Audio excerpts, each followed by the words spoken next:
¿Dónde son? We're moving out of here. ¿Del Paso? Oh, okay. This was Matt, his buddy. Yo pensaba que era solamente gente de Chicago. No. Es mundial, ¿no? Esto se puede meter cualquier persona. Pero pensé que el evento era como de acá de la zona de Chicago. Yo vivo en Wisconsin. Aquí sí. Alright. We are live streaming on Facebook. Alright, cool. And we've already got people watching, even better. This is kind of neat. I'm in there. Cool.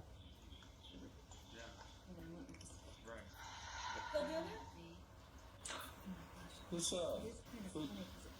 did you guys listen to me? You want trade? Let me try for you. Who's asking? We can hear. Okay. No ven ya. Welcome, everyone. Our stage program will start in about 15 minutes. Feel free to network and meet people in AltSpace for the next 15 minutes or so. We still have 15 minutes.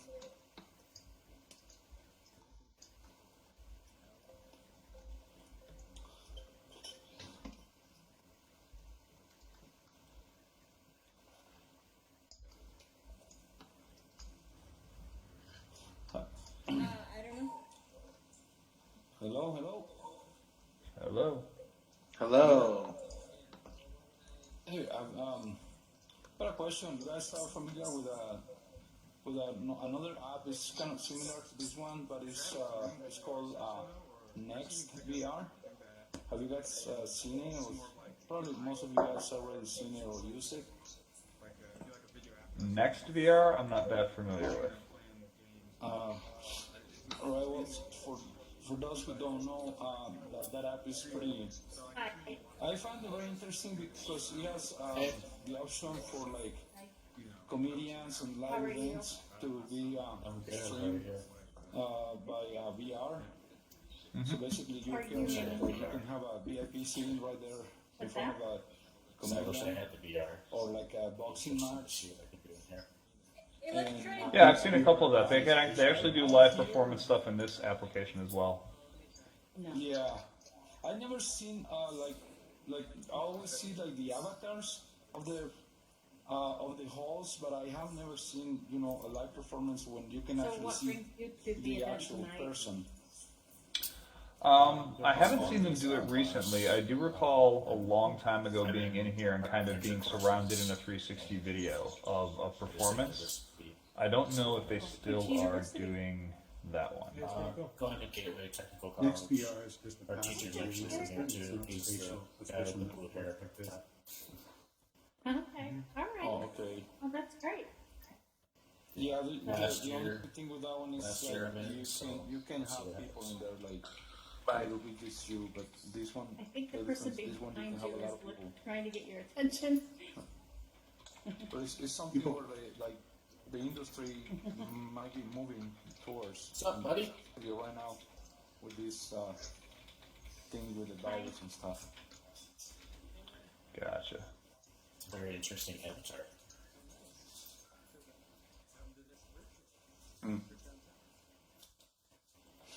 Question for you. What is this live stream on Facebook for what day?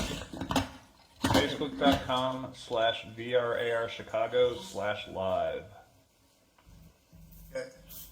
That was crazy. Hello. I gather no one can still hear me. Got some interesting avatars. Let's see. Hello, I'm back. Mr. Bob. Oh, I need to make sure that I mute the Facebook stream, otherwise I hear the echo of it about 15 seconds after it plays. I'm looking for Lou. Lou? No.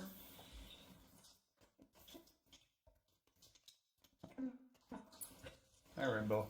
There we go. Well, Alright, we are waiting to see when Meg gets here. That's going to be kind of important since she's one of the presenters. What's up?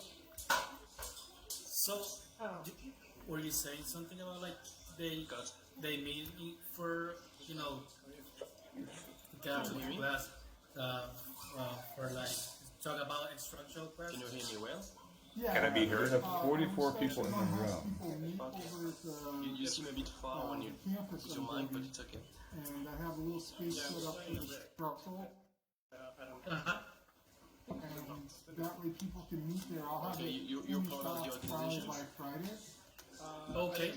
And then we'll have a bunch of examples in there. People can go over there and work through the examples together like this. Oh, that's great. Since we can't really meet in person anymore. Mm-hmm. So what time It's will 1 be a.m. where I am on Friday? in France. What time will be on Friday? I don't know. I don't have it set up yet. I plan to try it, and I'll know more tomorrow night during class testing. Okay, cool. Alright. What are we doing on time? It is 6:06 and the room is filling up. We've got about 45 people in here right now. You regularly So make welcome such events? everybody. Thank you for coming. This is my first time. How you doing?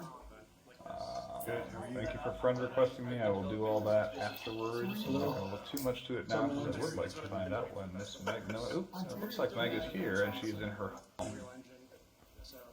Okay. So we can do up in Ontario. Can you hear me? Are you a developer? I No. So teach at a community college. but, Basically trying to normally connect for the months content of developers October, with help, bigger faculty companies. PR into their curriculum. So, but I'm VP of the AR Association in A lot France. of these people around me right here are my students. And yesterday I met Paola on LinkedIn and she And, offered me to come to the And city. you're welcome to come over Yes. and play. We're just getting into this and trying it out.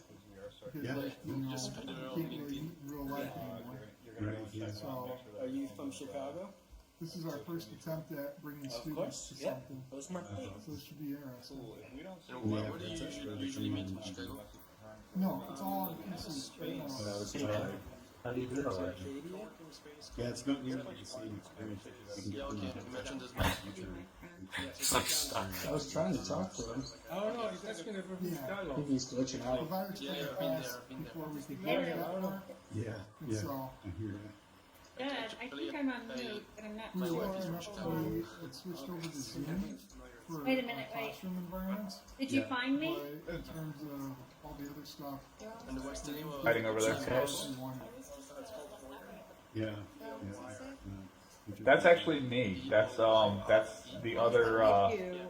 that's one of my other accounts that's currently live streaming this to Facebook. Yeah, welcome.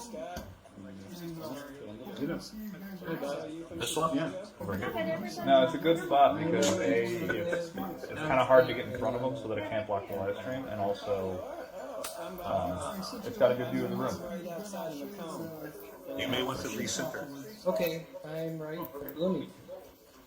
Bloomington, oh, okay, yeah. Yep. Yeah, that's So we got about 7 more minutes and we'll get started. Yeah, I saw Matt. I saw you. Yeah. Yeah, I saw you. I saw Matt. And now everybody's disappeared. Right. Correct. yeah. Yeah, and Bloomington, Illinois, Illinois Hey, State. Wisconsin, by the way. That's true, yeah. You have to tell us anything when you're trying to click on buttons.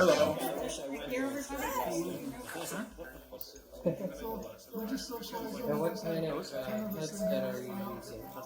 Yeah. Oh, that's why. Because I think Okay, I go. he Okay. just proved I have it. a Oculus Flex. And then when you right now, I got out. Oh. Yeah. Oh, with the Go, you can only have one mode? Yeah, it's just a Okay. So I just made a friend. He goes to college. Oh, interesting. Okay. So I'm gonna. Okay, bye. That's it. It's down on your right side. Oh, Can you hear everybody? yeah. Can you hear? But, yeah, I think there's a lot of common between the Go and the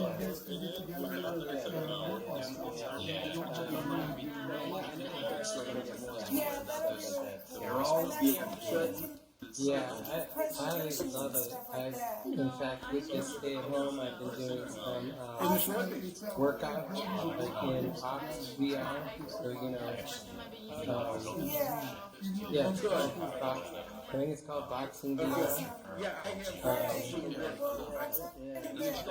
When you just do a routine and you're just launching these orbs that come at you. And it helps you burn some calories and what's some cardiovascular. Generally interested.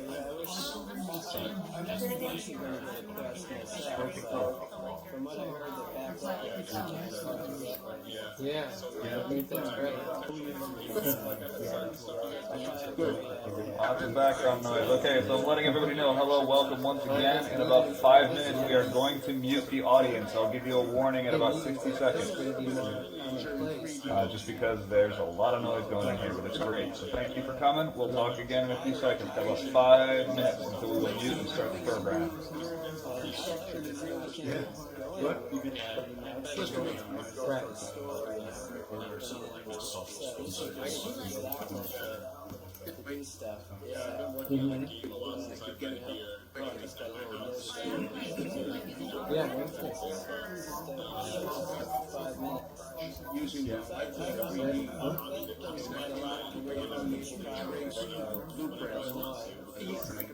Yeah, have you been to any of the ones in physical meetings?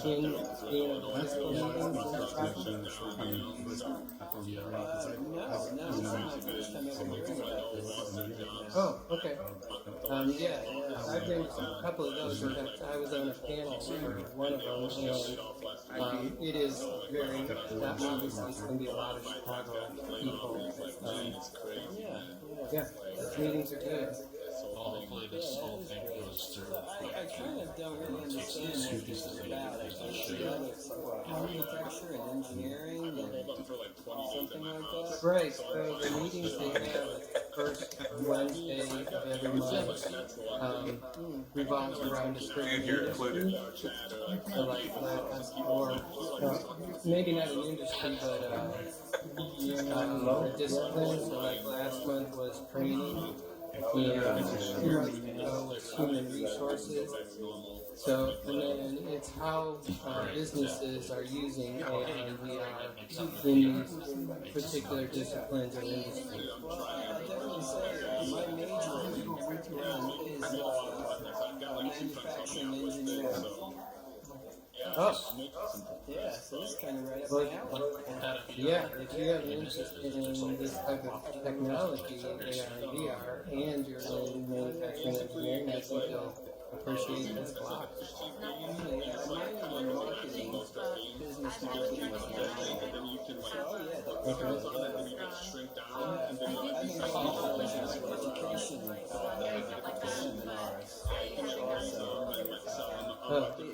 It's really good for educators or something like that. You can have and show you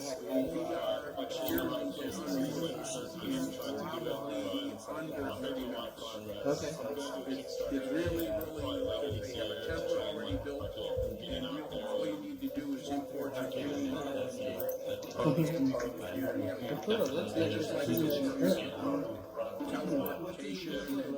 If you don't allow well, I'm near retirement age, so now I'm just consulting, helping companies figure out ways to use these types of technology. writing a single line of code. Yeah. You just use the VR and you could actually tutorial and show you 58 years old? Okay, I've got to be type 3 years.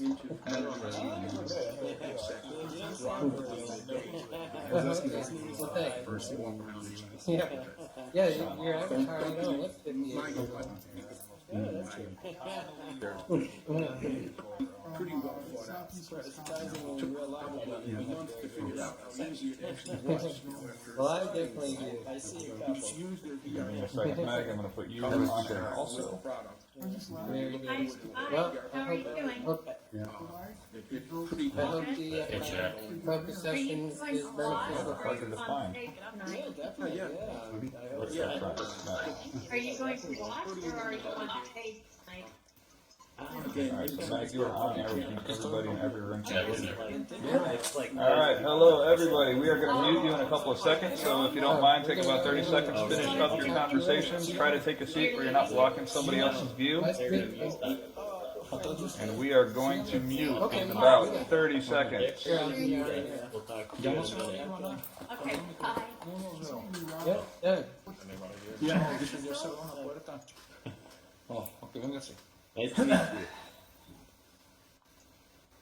Alright, got quiet anyway, I'm just going to mute. Here we go. Alright, welcome everybody. Thank you very much for coming. This is a bit of a new experience for us. We are trying this out. But welcome. This is the VR AR Chicago meetup. For those of you who have never been here before or never been to our event live, we generally host a meeting at 1871 in Chicago every single month. And we're talking about virtual reality and augmented reality, and we are here to present how this technology is being used in the real world today.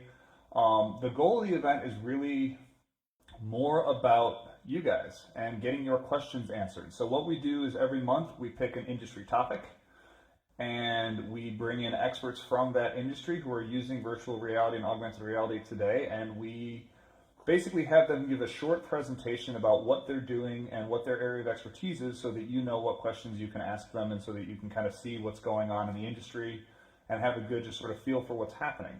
This month the topic is AEC, so Architecture, Engineering, Construction. We were actually meant to, at this month, promo a partnership that we have with the, there's a convention that was supposed to take place in Chicago called AEC Next in June 3rd through 5th, but that convention has now been postponed, and we were actually going to have a very big VR and AR component to that show and partner with it. But it's been postponed. The temporary or tentative dates right now are July 27th to 29th, but I don't know if that's confirmed yet or if it's just going to cancel. Again, normally we do this event in person. It's obviously a little bit different doing it here, but thank you all for coming. This is the first time we're trying it here exclusively. We did actually simulcast one of our events into AltSpace back in February of 2018.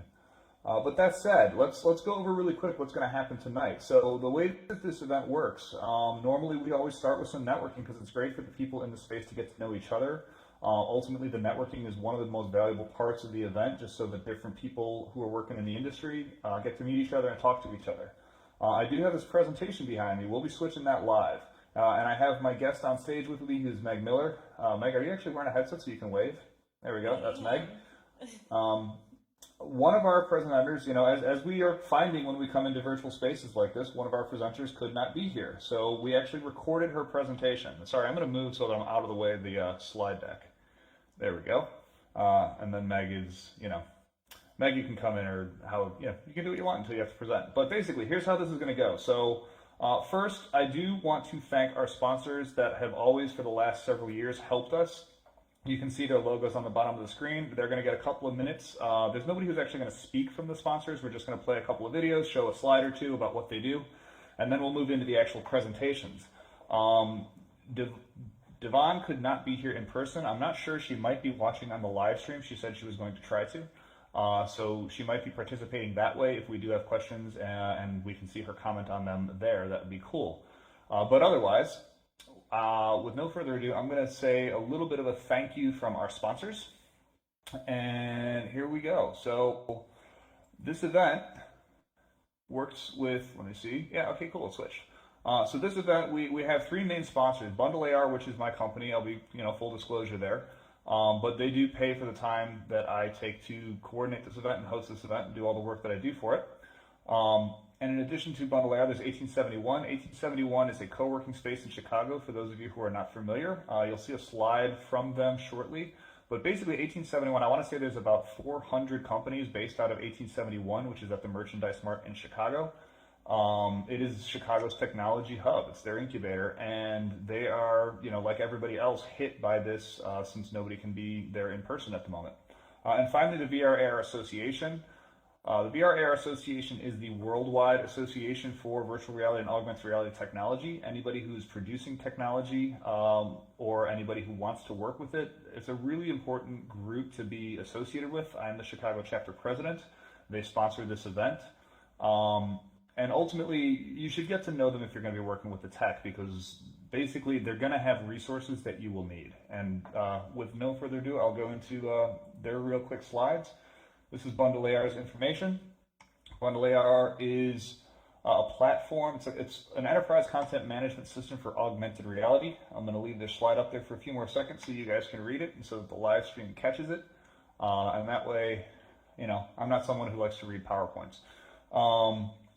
But this is Bundle AR, and they've given us a video to play. The voice on it might sound familiar, so while it's playing, I'm just going to shut up. And here we go.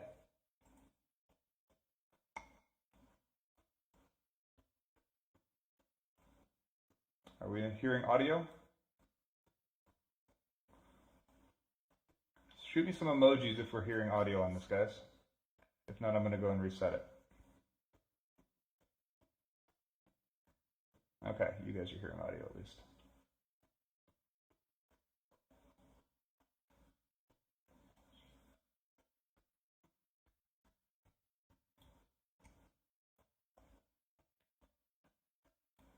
All right. Tom, how's it looking to you? No? Anyone else in the room? Yes, no's? Shoot some emojis up if you're hearing things. I'm going to try and go back and reset this. Let's go back. I'm going to do a quick room reset. Let's try that again. Sorry, folks.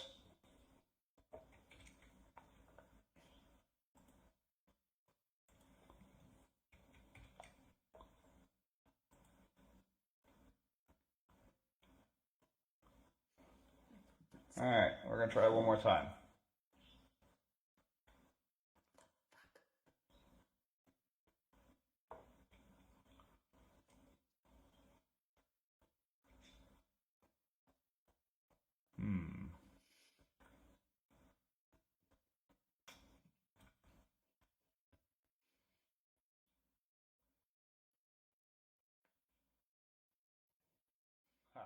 That's kind of funny. All right, I'm unmuting the room for a second. Can you guys hear this at all? Can you guys hear the video and see the video? I know it is different for different players. Yeah, we do. Okay, excellent. I'm going to leave that up then and let you guys play it. It's playing just fine.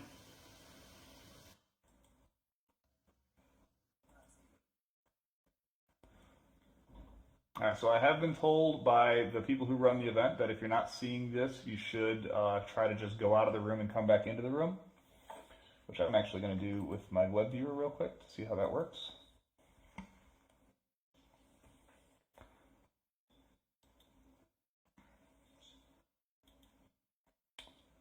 Sorry, folks.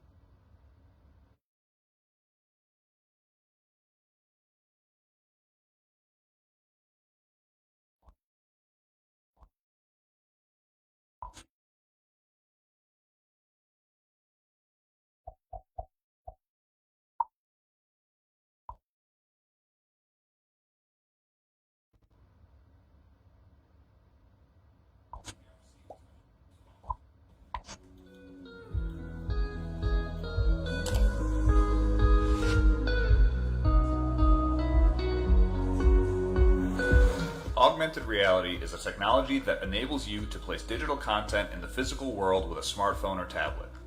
Video, audio, call-to-action digital buttons, and animated 3D objects appear in context of what the camera sees on a user's phone.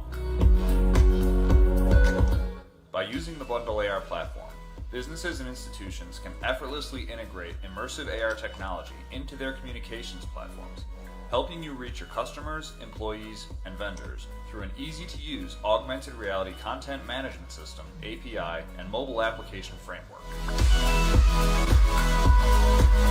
With our Publish Reality mobile application, you can enhance your static print and digital media and turn magazines, catalogs, mail, and menus into personalized experiences for your customers to pique their interest. Using Campus Reality, visitors can immerse themselves in AR tours with location-based digital guides to help navigate and inform them about the campus.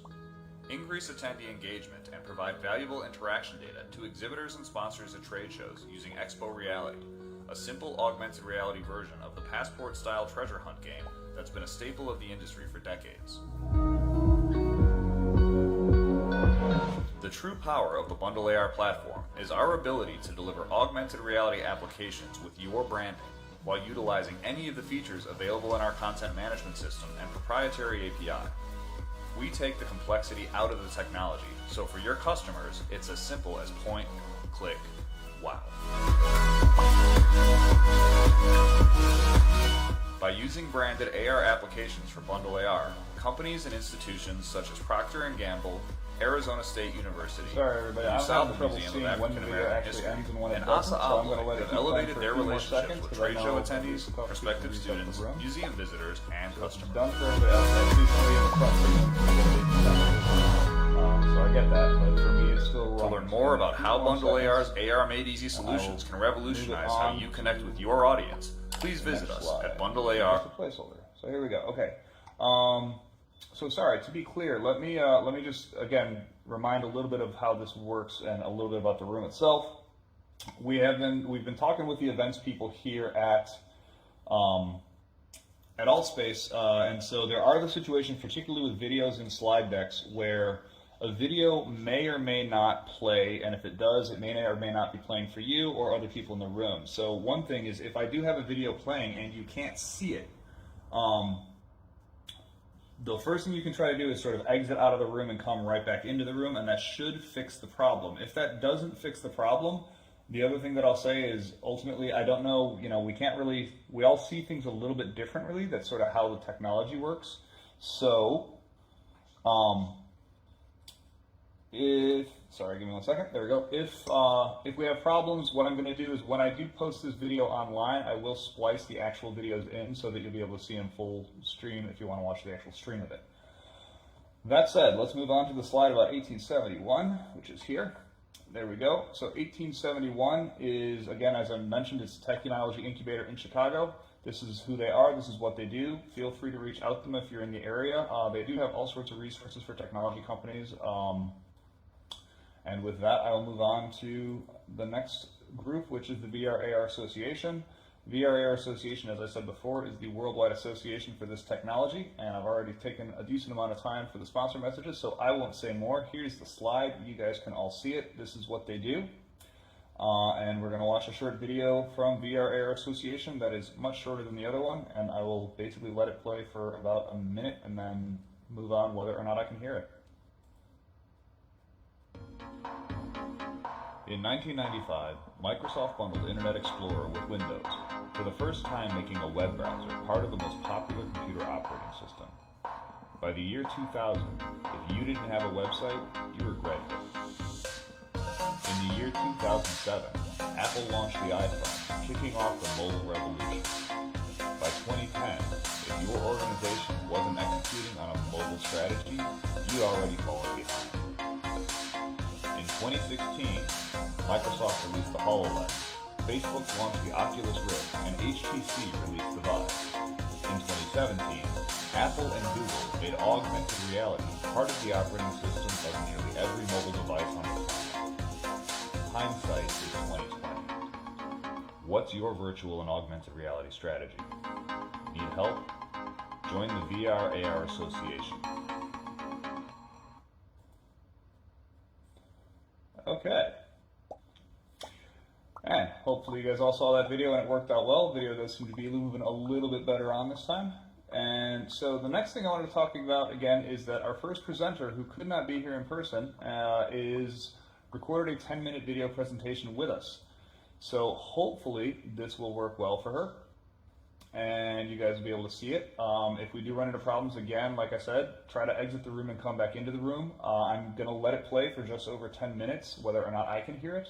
And then, I know how long the video is, so if it doesn't seem to be working in the room, I will splice it into the live stream after the event. But here we go with Devon, who is a media designer from Gilbane, and she actually spoke at our last AEC event last year as well. She's a great speaker, so here we go with her presentation, and thank you very much.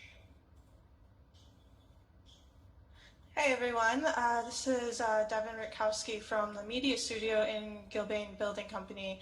I am actually from Milwaukee, Wisconsin, and I'm supposed to be traveling down to Chicago today and present for you. So unfortunately, with some computer restrictions, I wasn't able to join you in AltSpace, but I hope that's all going well.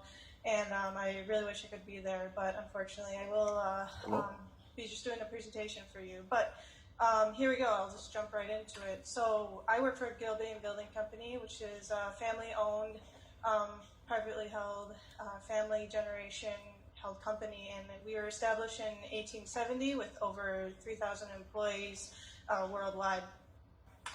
So like I said, I come from Milwaukee in the media studio, and we are actually the only in-house media studio within the company based in Milwaukee. There are 6 members of us that serve the entire company to all regions. This has given me a ton of great exposure to coworkers and relationships around the country. I'm constantly talking to everyone, East Coast, West Coast, Houston, everywhere. We have a ton of different key market sectors that we work for and build for. Federal, higher education, K-12, residential, healthcare, commercial, and so on. So we have about 18 core market sectors, and so I'm basically never bored modeling different models every day.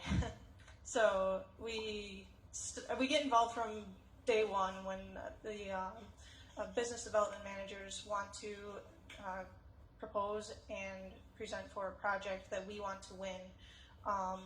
We use technology to look at the project holistically and conceptually. How are we translating that? So how do we do that?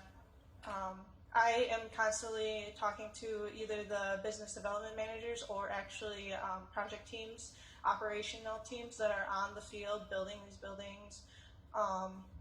If I didn't have their information, I wouldn't be able to make this stuff up. I went to school for art and design, so what I'm doing is I'm translating their construction markups and their plans and translating that into something simpler to people who've never seen plans before.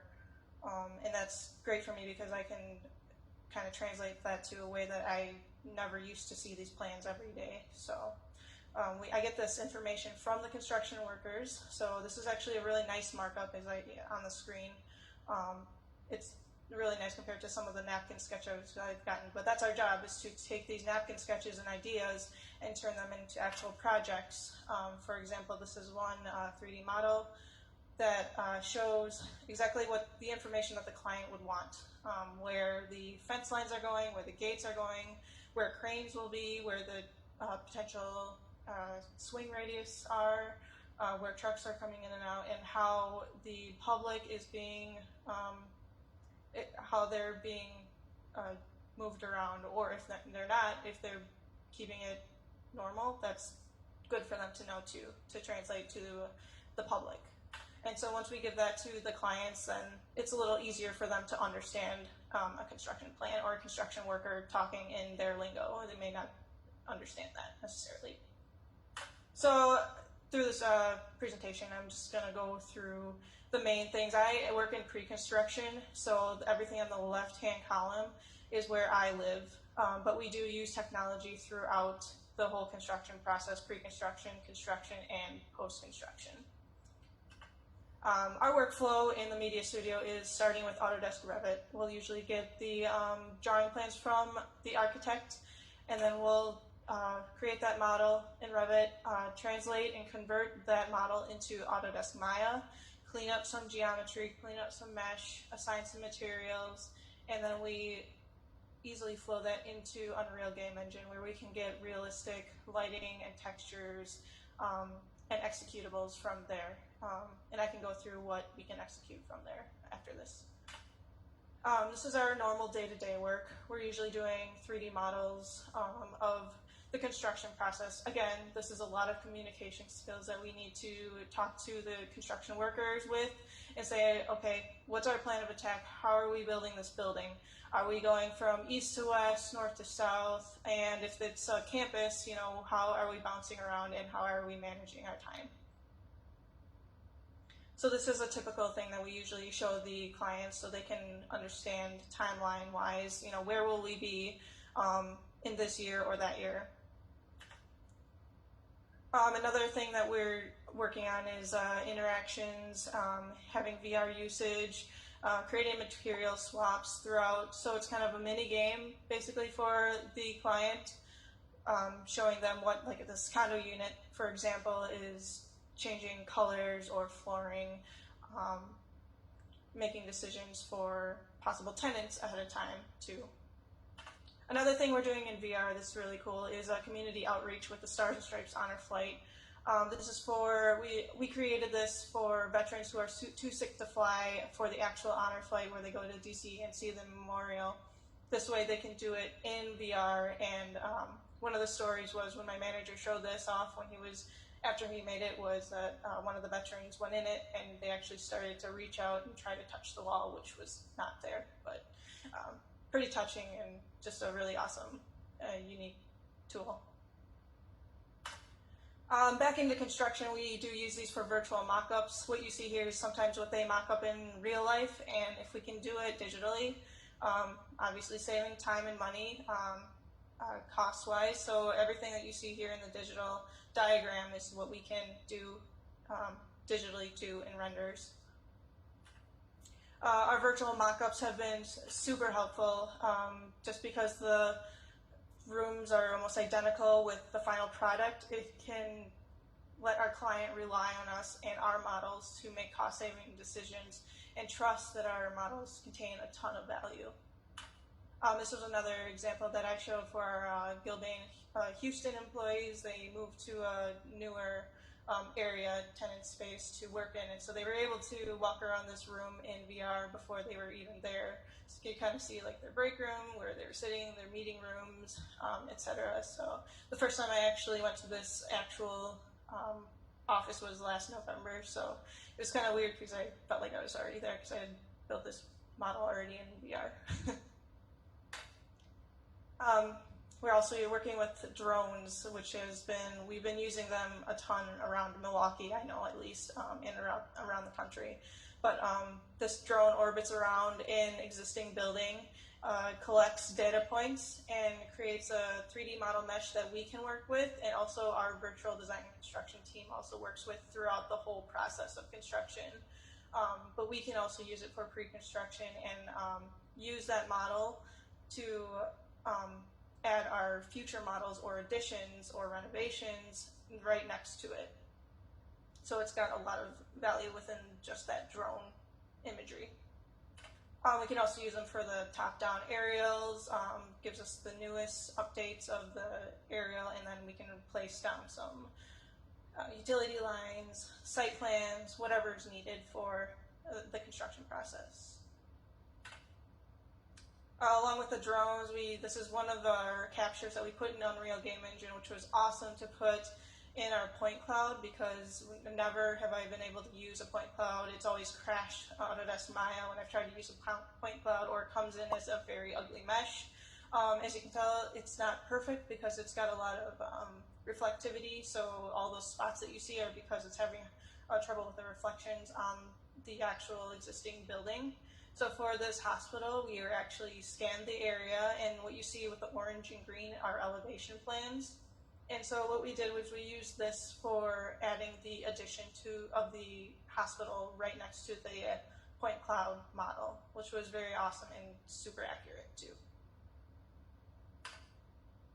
Another next value proposition would be to have, we have a 3D print layer that we've been using for a demo for a while, and then using AR, whatever device our client needs or has, an iPad, a phone, whatever they have, they can, and if they don't want to use VR goggles, I understand there are still some people out there that don't want to put on the headset, I get it, they can turn on their phone and use this 3D print on a Google aerial, scan the little code on a Zapper app, and then our coworker here programmed to show steel, crane location, fence location, and they're able to move around the entire print and show a little bit more information, show some phases, and an animation. We've been using Unreal Game Engine for almost every project now, or Twinmotion. You just very quick executables. So this helps us give interaction, multiple perspectives, limitless opportunities, or limited control for some users. Some users don't like having freedom, WASD. They don't like having all those controls. So we've been really trying to use Unreal to make interactive environments, but have it controlled a little bit. So we've been able to use these for presentations in the future, hopefully a lot more too. So that's what I have for our presentation. We offer a lot. I went through all this in a very quick amount of time. If you have any other questions, I will give my information, and then if you need to contact me by phone, email, whatever, feel free to ask me any questions. But again, I'm sorry we couldn't be all together for this, and I'm super excited to present, and thank you for listening.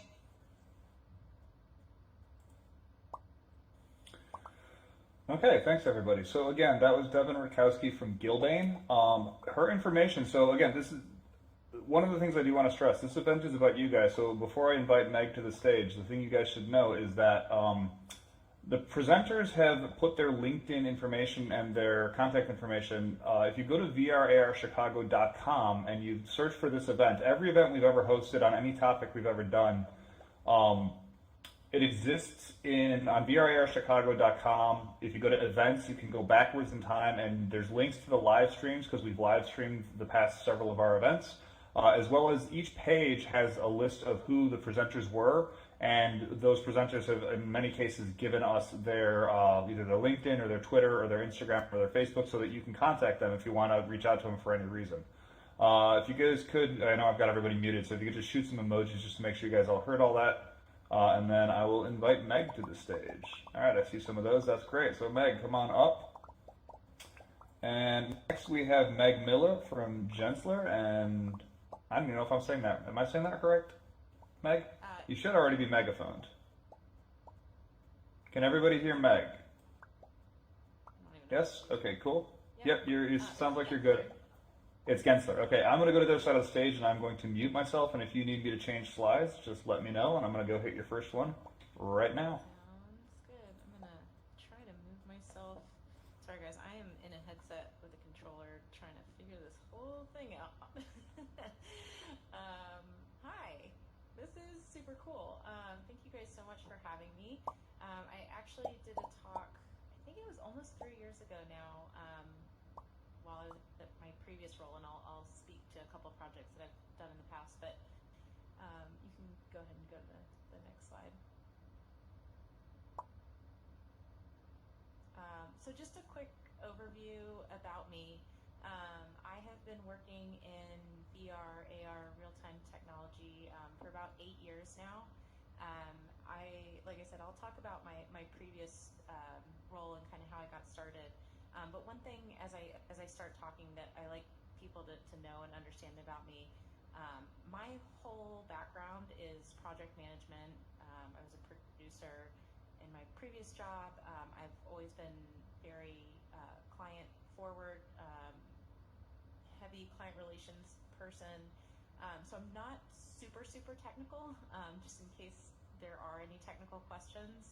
I'm the first to say I don't know. If you ask me a question, I don't know, but just so you guys are aware, I started as a receptionist, and like my first day being trained was like, okay, you are the first point of contact for a client. You're their first introduction to this company, and kind of their first taste of what their experience is going to be like here. And my whole career has kind of honestly built off of that moment, and this interest in technology, but also an ability and a desire to help translate some very complicated ideas. I mean, for those of you guys who have worked in VR, it's not something that you just pick up and run with right away. I mean, obviously some of the hardware is being more and more simplified, and there are some things you can pick up and run with, but a lot of people, especially those who haven't had headsets on, like really don't know what they're getting into, and really don't understand the value that it can bring. A person that I used to work with always loved the Henry Ford quote of, if I'd asked people what they wanted, they would have said a faster horse. And I think we're getting a little bit past that point in VR, but definitely in the early days, it was, people said, I don't want VR, I don't need VR, why is this a thing? And I gotta find it, but my favorite YouTube video is actually people being interviewed about cell phones when they came out, and everyone's like, I don't want a cell phone. Why would people want to contact me outside of my home or my office? And look at us now. And it kind of goes back to that video we were just watching a little bit too. It's like you have to adapt these technologies, and you have to understand them sooner rather than later, so you're ahead of the game. Anyway, so that's me rambling a little bit. You can go to the next slide, and I'll get into my past career. So I used to work at Framestore.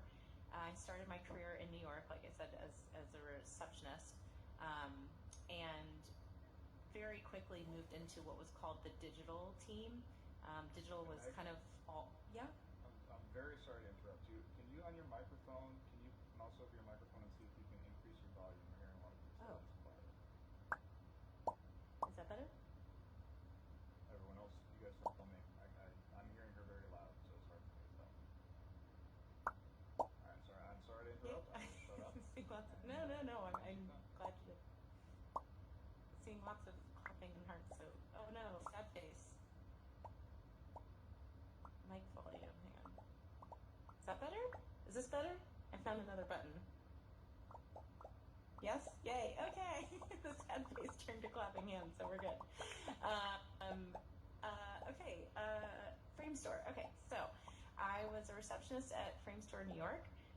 Quickly switched over to, like I said, the digital team. At the time, that was kind of a mishmash of things, some websites, but the big thing that we were playing with was real-time technology and working at this traditional visual effects company. How can we take these assets that clients are paying for, like the Geico Gecko, for example, the big character that's done out of that office, and how can we give our client more and more interactivity and more for their money?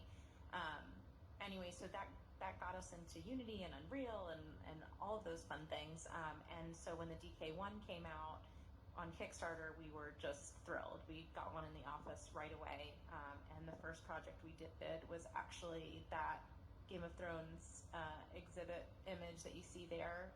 That is, if you can't really tell, but it is a DK1 on their head. That was before Facebook was involved or anything. And it was kind of the first real use of commercial use of VR. It was incredibly successful. And when your first client is HBO and you have Game of Thrones content that you can then demo for new clients, it all happened very quickly. And before we knew it, we were getting calls every day from things to things that made sense, like Marvel, and things that didn't make sense, like toilet paper. Not really fun to make a VR experience trying to sell toilet paper. Though we came up with all sorts of ideas. But anyway, this is, the summary in all of this is I was in entertainment, in advertising, doing VR that was very quick turnaround, very scrappy is a word that clients love to use when they don't have big budgets, and also very exciting. I mean, we were filming things in 360 cameras, having to hand stitch everything before automated stitching was a thing for compositing. But this is really how I got started, how I started loving the technology, solving problems in the technology, and seeing what's working, what's not working. And then when we get a call from a client that says, hey, I want a VR, learning how to facilitate that conversation, because we always use a metaphor. It's like building a house. Do you want 2 bedrooms? Do you want 5 bathrooms? Do you want a pool? Do you want a movie theater? And helping them understand that I can't just give you a number and a price and you magically get a VR. It's a process just like anything else. Which brings us to what I'm doing now, which we can go to the next slide. So Gensler is a very large, we've got about 48 offices, I think 6,000 employees. It's an architecture firm. I say architecture, it's design and architecture. Architecture is certainly not the only thing they offer. They have interiors teams. The team I'm on is called Digital Experience Design. So what we're doing is looking at physical spaces, how people move through those spaces, and moments where there's opportunity for interactivity or data visualization, or a lot of what we get is a screen on a wall, but pushing for other ways to think about how to integrate technology into physical spaces. So 2 specific projects I'm going to talk about. The one on the right, so the one where it is a screen on a wall. This one has been built. It's in Houston, if anyone's down there, at 1100 Louisiana. And our Houston office was doing an interior refresh of the space. And one of the things that was proposed that we got involved in was this very, very large screen. So the part of it is, okay, we have this large screen. It's kind of this blank canvas for us to put content. And instead of, let's say, giving them 50 videos, like, how can we think about this in a different way, and how can we use game engine technology to give them, I think we ended up delivering 72 hours worth of content, which could have never been rendered in time for the delivery.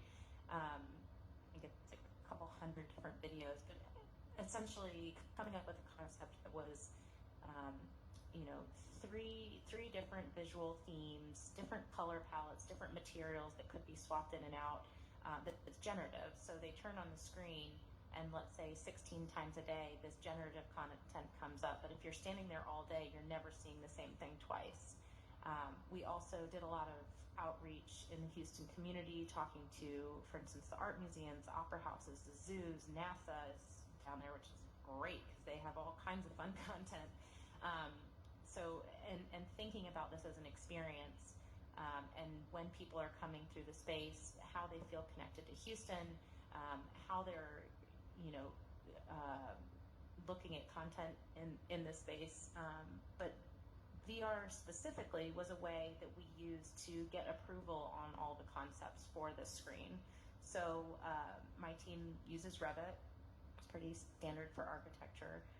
That space, these renders exist, the space exists in 3D, and all we had to do was map our motion studies for the concepts onto that screen, and give our client a headset, and he could say, okay, so this content is going to be on the screen, and that content is going to be on the screen, and very early in the concepting phase, be able to say, okay, this is what we're thinking for this real-time system that we want to put up on your screen. It's going to cost you a lot of money, but here's a way to actually see it and understand what you're buying before you actually, take the next step.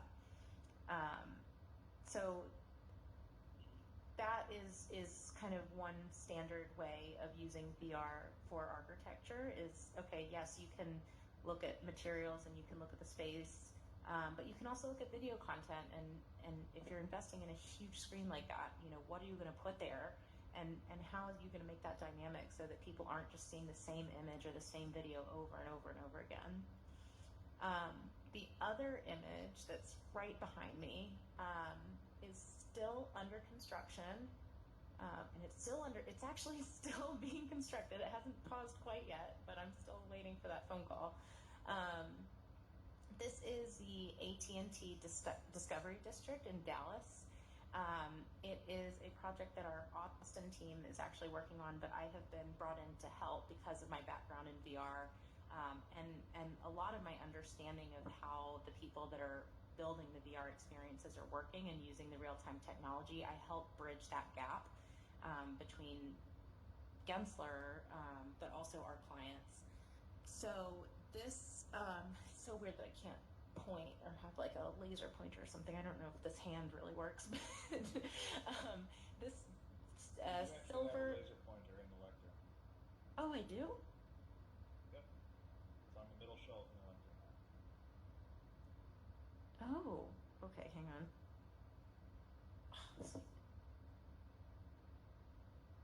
Yay! I love this. Okay, so this silver dome-looking thing here is actually an interactive experience. So you will, if you're walking around this space, you'll hear the audio. You'll ideally walk over to the dome, and when you walk in, different audio and lights will be triggered based on, for instance, how many people are inside, where you're standing, what time of day it is. And so in order to make this all happen quickly, we are able to build the entire experience in VR, get the entire thing approved so that, and especially in this climate, we can get that far, put the entire project on pause until we're all able to actually travel and get down there, and then we just have the green light to program everything. So yes, there'll still be reviews on site and there'll still be testing. I don't think that's going to completely get rid of all client feedback, but at least it should help the process be much smoother. And as a project manager, what I love is I will actually send a document to the client and get a physical sign off on what we've created.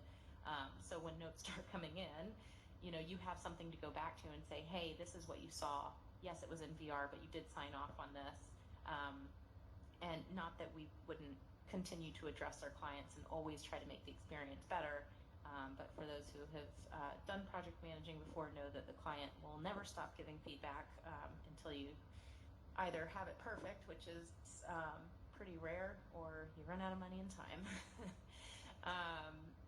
So yeah, I think this is a particularly interesting use case of VR, like I said, because especially right now, I was literally supposed to be in Dallas this week working on this install, and obviously I'm not. I'm in my sweatpants giving you guys a talk, but it allows us to continue to move forward. I have all the audio team, the team in Montreal that's doing the development, and my team, still working and still doing client presentations until this is approved. And like I said, then waiting until we can get down there. So I love that VR has allowed us to continue working for many reasons. But one is just, I think it's in a time like this where you're hearing a lot of projects being put on hold to at least hear one that's still moving forward and in the right way is nice. Okay, you can go on to the next slide. So the future. I'd love to say this is blank because I'm giving you a blank slate to think about all the wonderful things you're going to make in VR. It's actually blank because I can't show you any images of stuff that we're talking about for the future. I obviously am under NDA with my company and can only show you the things that are under construction right now and the things I'm working on right now. And even those 2 images which have been released, there's more coming as these things get their official PR. But we are, as an architecture firm, thinking about more than just physical space and buildings. And I actually was just telling Matt, I had a conversation today with someone about virtual space. And there's a lot of people at our company that are really, really interested in virtual space and what that means for architecture. I mean, we're already building these real buildings in VR for review purposes. So what's stopping us from, yes, I understand that there's graphics issues, and if we're going to make it super realistic, we have to think about limitations of game engines and graphics cards and all that kind of stuff.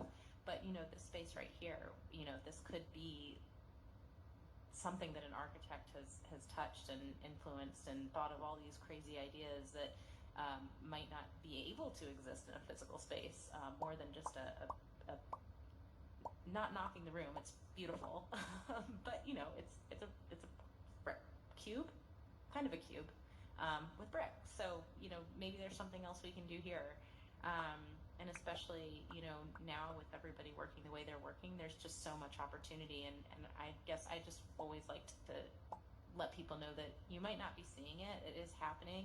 Like I said, Gensler is the massive company with a lot of architects that some of which are excited and dreaming about these things, some of which are a little bit more stuck in their ways. But Gensler is the type of company that really puts this stuff forward and gets it out there in front of, like I said, clients that might not necessarily understand why there's a need for this technology or how it can benefit them. That's really all I've got.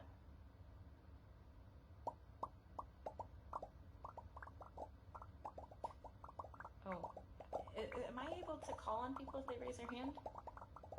Or do you want to open it up to questions? Okay. Okay, I saw some hands raise it. Yep, so here's how this is going to work. And I got a megaphone myself, so give me a couple seconds. There we go, on megaphone. All right. So how this will work is in a few seconds I'm going to turn on a setting here which allows me to basically say audience participation, which means you guys can raise your hands. It looks like we only have one room going at the moment, but ultimately people, if we do fill up, people can raise their hands from all sorts of rooms. So I'm going to call you by your username if I see that your hand is raised, and when that happens, basically, once I call your name, you should be able to talk, and everybody in all rooms should be able to hear you. And that's how that's going to work. So there should be a little button in your controls in front of you in a few moments that it's going to light up and say that you can raise your hands. If you would like to ask a question, feel free to raise your hands, and I'm going to talk directly to everybody on Facebook right now as well. If you guys want to ask a question, I am watching the Facebook feed, so if you have a question, feel free to ask it in the comments of the live stream. And I will be able to read them in the room. So that said, you guys should all be getting a notification right now that hand raising is allowed. And I'm already seeing the first hand up, so... Oops, sorry. What's I up? was trying to put the laser pointer down. Oh, that's okay, don't worry about it. It'll eventually just go out of your hand, you don't have to worry about it. And I see lots of hands going up. So the first one, oh, this is a familiar name, look at that. So, Mr. Rob Thurl from Toronto, I believe, actually. Rob, can you talk? You should be able to broadcast to the room right now.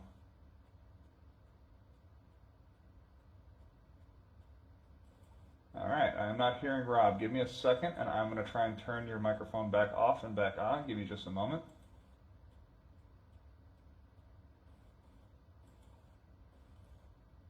Try again, Rob.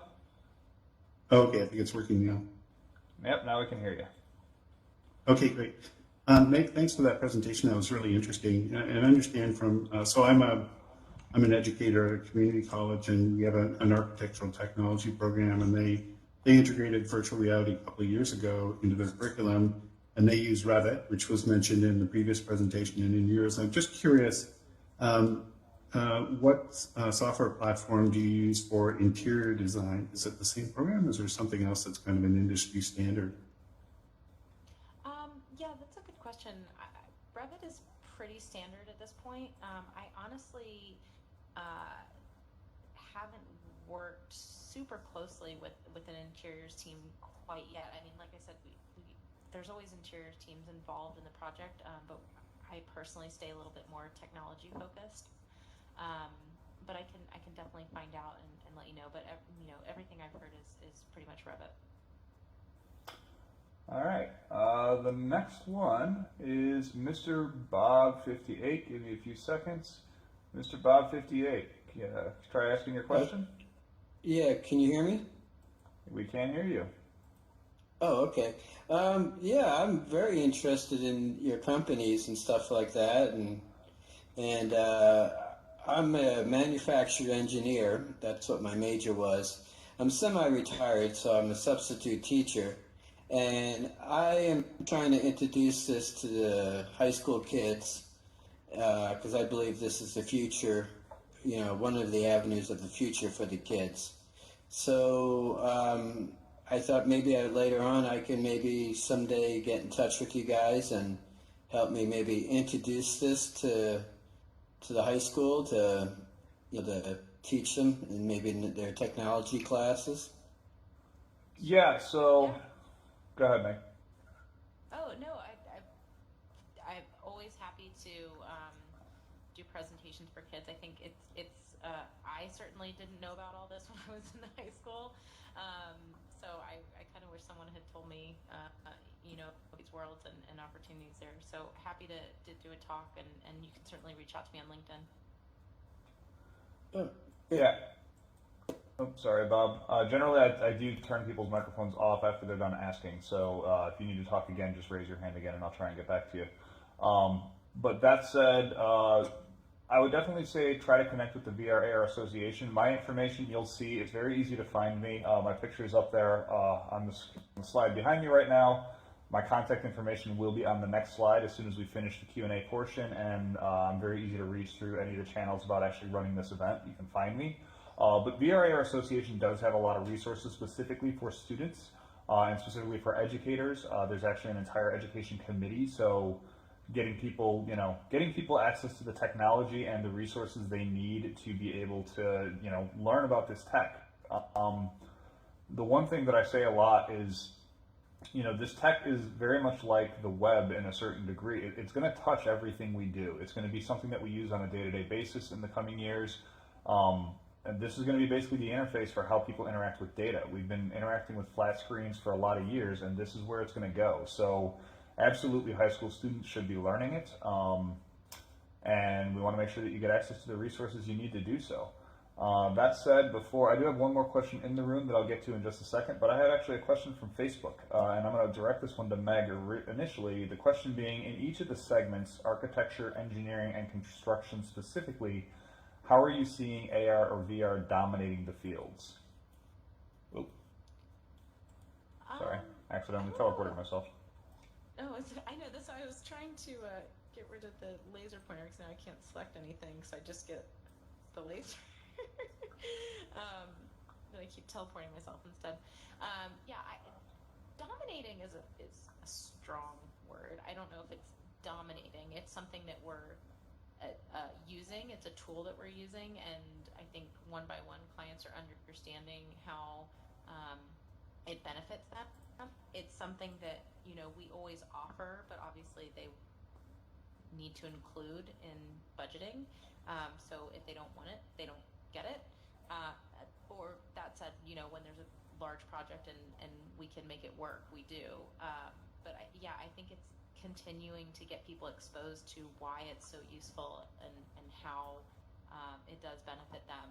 We'll continue to see it grow and see it be standard for every project. Yeah, and I think one of the other things that I'll add to that too, and this comes up again a lot like right now because we're dealing with a situation where people aren't working together. It is a lot easier to do certain types of collaboration when you're in a space where it seems like you're working with somebody. So, like this one's a little bit different. It's a little bit difficult for us to be like, collaborating, working on something in this space. But if we have, shared desktops or shared workspaces, things like that, it's easier to do. And the one thing I'll say, you had brought up earlier about how architects and designers are looking at, not just how they're using AR and VR to design for the physical world, but also how they're looking to design for AR and VR. I had a conversation earlier today with another event technologies person who's a lighting designer. And one of the things that I had explained from a previous experience at an event that I was at 2 years ago, was that we had done a virtual reality environment of a stage. And it was actually, it was kind of a demonstration. So there was an actual event going on, and there was a stage in a ballroom at a hotel. And what we had done in VR is we had recreated the ballroom and we had recreated the stage. And the one thing that I did a little bit differently, because I had a background back then in lighting design, was I actually placed lighting, theatrical lighting in the virtual space like I would have if it was a physical space, and it made a difference. Like, it made the stage look like it actually looked in real life, as opposed to just, kind of like we have in this room, where there's some depictions of stage lights. If you guys all look up on the rafters, it looks like there's stage lights up there. But in reality, those aren't actually providing the light for the room. The room's kind of just in this general lit mode. But what I did in that particular room was that I darkened the actual ballroom and I used stage lighting to light the stage, and it looked a lot like, a lit stage in reality. And the cool thing is, your skills translate. We're doing stuff in software and virtual environments, but if you know how to design in the real world, then you know how to design in augmented reality or virtual reality as well. I don't know how to design a building, so it's kind of hard for me to do. So that said, we'll go back to our next question, which is Ian B. Craft. Give it a few seconds. And Ian B. Craft, can you try asking your question? Yeah, can you hear me? We can hear you. All right, perfect. Thanks for your presentation, Meg. This was really informative and enjoyable to watch, so appreciate you being here. And as somebody who's just getting started, like very basics of virtual production, I'm curious what your first resources that you'd recommend are, and also what kind of tools you think are just the absolute necessities for virtual production. I mean, definitely Unreal. I know Unity's great and a lot of people are using it, but I know you heard in both presentations, really using Unreal heavily. I'd also say for someone getting started, and I know this is hard because there's a lot of different headsets, and you know, for some of them require some not cheap setups, but exposing yourself to as many virtual reality experiences as possible, because you can tell right away when you're talking to someone and they've maybe done one or two, or they've done the roller coaster, they've seen a 360 video, and that's about it. I think where you get really interesting conversations and where it would benefit you, you know, in an interview situation is being able to speak to, you know, your favorite experiences and why, or your least favorite experiences and why, like what makes you nauseous, what, you know, is comfortable. And because I think one thing that happens to me all the time is I get people that have these great ideas, and I hate, you know, I never want to be the person putting ideas down, but there's also a realistic aspect to it of, you know, what's going to make people nauseous, what's going to be comfortable, what works and what doesn't work, and the reality is that some things work and some things don't, and having as many examples and as best understanding of that as possible is a really simple but powerful way to start. Yeah, the only thing I'll add to that, just because you dug on it a little bit, is Unity. Unreal and Unity, at the end of the day, they're both gaming software engines. The big difference, it used to be a couple years ago, I would have said that kind of Unreal is, if you want to do stuff that's photorealistic and that's industrial and really good looking, and it's going to be, you know, great rendered and lighting and all that sort of stuff, you'd use Unreal and, you know, not kind of shy away from Unity. And Unity is going to be more if you kind of want things a little bit more, you know, like this space, a little bit more cartoony, but probably a little bit easier to spin up, a little bit easier to learn quickly. Those lines are kind of shrinking. Like it used to be that Unity had a huge developer community and a huge set of forums and a lot of online resources that made it very easy to learn, whereas Unreal had a much steeper learning curve. Now, you know, there's some better resources out there for learning Unreal, and, you know, Unity at the same time, you know, the rendering that Unity can do is getting powerful now, so it's almost, you know, I would say that those lines are blurring, let's put it that way. But I would definitely, you know, personally, I don't favor one platform over the other. I think they both have their strengths and weaknesses, and it really depends on the project. But yeah, I would definitely say, like, if you look at the architecture firms that are doing things, they're pretty much almost all using Unreal. I think a lot of that, though, has to do primarily with the tools like Revit being, you know, having the direct tie-ins and things like that. And whereas I don't think those ties are directly built for Unity yet. Okay, so the next question, I'm not going to try and guess your name, but it's basically 4RRRRR53. Give it a couple seconds and you should have your microphone turned on. Although, hang on a second, that did not work well. Give me a second. I'm giving this person one more try. And actually, it looks like they may have left the room, or they may have just canceled. I'm not sure. So, with that said, we are going to go to the next question, which is Amelia Calder. You guys be quiet. Amelia, you there? Hi. Amelia, you there? Can you hear me? I do hear you, and I hear an echo. So I'm going to stop talking until you're done with your question, and then I'm going to mute you. All right. My question is, do you guys have any safety plan in place to prevent people from turning this into, you know, any inappropriate, you know, show, so to speak? I know there's certainly inappropriate uses of VR, and I think a lot like the internet, you're not going to be able to stop all of it. It's just a natural progression of technology, unfortunately. I'd look to the internet kind of for how that's initially was kind of free for all and a bit crazy, and now we're learning, safety and what you should and shouldn't be doing in those situations. So, it's part of a learning process with technology. It's going to happen, but it's a free world.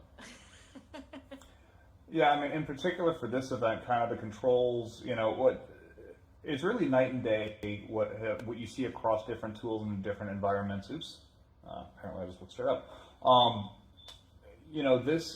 They have, in this particular environment, when I did this event 2 years ago, they didn't have all the moderator tools like I have right now where I can mute the room. So right now, none of the people in the room can talk, and myself as the host of the room and Tom over there moderating as well, kind of helping me out in case there's an emergency, we can mute everybody. So if somebody decided that they were going to start trying to be inappropriate and trying to scream and do all sorts of stuff like that, we can turn them down. And on top of that, people can message Tom or they can message myself if somebody is like standing in front of them or being annoying or whatever. I've actually personally already messaged a few people who were kind of standing around by the front of the stage, or they were standing up by the web stream position. And I basically said, like, please just move. If they don't, I also have the ability to boot them. I haven't luckily had to do that yet, but that's just one of those options that we do have as a moderator, and it's cool that AltSpace has given event people these tools. I'm sure as you see the platforms and the technology develop, more and more of this is going to come about. That said, I also assume that there are going to be people who have, let's just say, adult use cases for virtual reality, and I don't expect that to just go away. So it's one of those things that's going to be there. And at that point, it's pretty much just a matter of the audience, I guess, kind of like in real life. If you don't want to see it, don't see it. But in terms of like controlling a space that you're currently hosting, I do like the tools that AltSpace has given us to be able to do that. So I have the ability to turn people's microphones on and off. I have the ability to boot people out of the room if they're, acting inappropriately. It's kind of neat. Next question is, the username is Napkins. It looks like it is Austin KNA. Austin, can you hear me? I can hear you. Can you hear me? We can. Well, now we can't. We could for a second.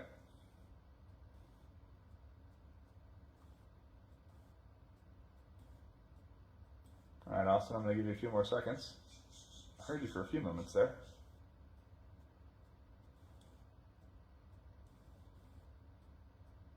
And I'm going to guess this is going to be a no. Okay, sorry, Austin.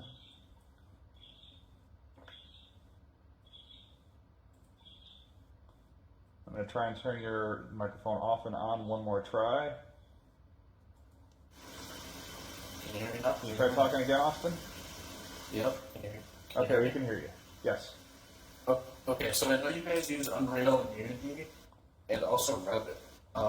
Have you guys run into any issues with like importing from Revit?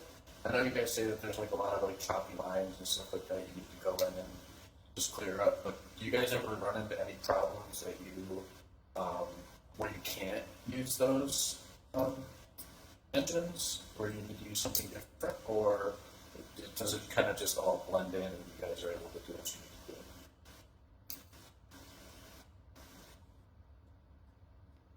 Yeah, I'd say that would actually be a great question for Devin. I'm sorry she's not here. I'm not in those tools all day, every day. My team is, and if there was a major issue, they would let me know. But I haven't run into anything, but she would certainly probably have a better answer for you. Devin is, I saw her pop up on the live stream, so we'll see if she wants to type up an answer on the live stream. It takes about 10 seconds for the delay to get to her, so hopefully if she's there, she can comment and we can read off in the room. In the meantime, I'll be honest with you, I have not personally played with Revit importing into Unreal, so I've played with Revit a little bit, I've played with Unreal a little bit, I have not done the two of them together. I have had to deal with other technologies where you're doing imports and exports across them. My understanding is as long as you kind of have, standard formats that go across different tools, they're relatively the same. With the Revit stuff that's coming in, the Autodesk CAD, so I'm trying to remember what the file format is. I don't know if you know, Meg. There's a specific file format that allows you to import CAD data across different systems. Do you know what that's called? Not off the top of my head. Not off the top of your head? Okay. Floated around in my inbox somewhere. Yeah, I know I've used it too, that's the thing, and I can't remember what it is. And we've actually used it in the past to pull CAD data into a 3D modeling program. But that said, it's not difficult to import from one to the other. They do, the tools work pretty well. There are sometimes issues with the model that you are pulling over, not necessarily, when you design certain things in CAD, they don't necessarily pull into 3D modeling perfectly because there is a little bit difference in terms of like meshes or textures or whatever you're using. That said, I think Rob and Mr. Bob, you guys had already asked, so I'm going to dismiss all the current hand raises and see if that works. Okay, cool. And that way, anyone who has a question or a follow-up question, feel free to raise your hand again now, and we'll take some more. I'm also just going to warn you guys, I got a notification that my headset battery is starting to die. So it was fully charged when we started. So if anyone's counting, it lasts about an hour and a half, maybe 2 hours until it go. So if I disappear, that's what's happened. Anyone have any other questions? Doesn't necessarily have to be about AEC. We can talk about the technology, the industry. Meg's been around. She actually had some really cool entertainment stuff. I know you guys saw some Game of Thrones. Did you work on the bus that Framestore did? I sat next to the team that worked on the bus, so I can answer some questions about the bus. I'm very close with the people that did go through that. Beautiful project, very interesting behind the scenes. not the smoothest. Actually, the hardest part of that project was getting the transparent screens delivered in time for the windows. Awesome. It was all right. An interesting one, yeah. We got a couple more questions, so we're going to go with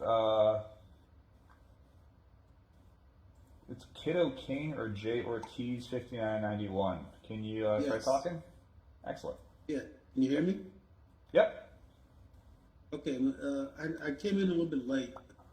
My question is, I don't know if this has anything to do with it, but what do you think in the future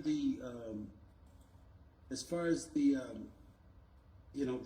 holographic or holograms, would they ever be introduced in AR or VR?